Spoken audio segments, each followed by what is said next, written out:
বিকেলবেলা বেলকনিতে গিয়ে আমি একটু জোরে জোরে পড়ি, বাড়িওয়ালার মেয়ে কী করছে, উপরতলা থেকে ওয়্যারলেস মাইক্রোফোন আমার বেলকনিতে ঝুলাই দিছে যে আমি কারোর সাথে কথা বলি কিনা, আমি কারোর সাথে রিলেশনশিপে আছি কিনা এইটা কনফার্ম করার জন্য।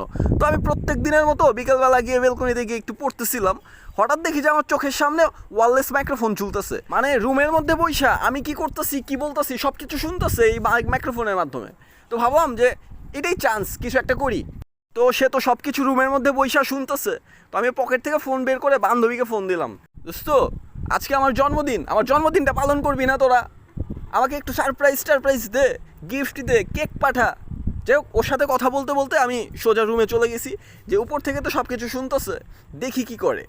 তো যেই কথা সেই কাজ, কি করছে, দরজার সামনে একটা লাল টকটকা ব্যাগ রেখে কলিং বেল চাপ দিয়ে চলে গেছে গা। তো আমি এসে দেখি কেউ নাই, ব্যাগটা নিয়ে সোজা রুমে চলে গেলাম যে দেখি এর ভিতর কী কী আছে। তো রুমে যাবার পরে দেখতেছি যে আরে না, এটার ভিতরে তো উপহার আছে। চিরুনি,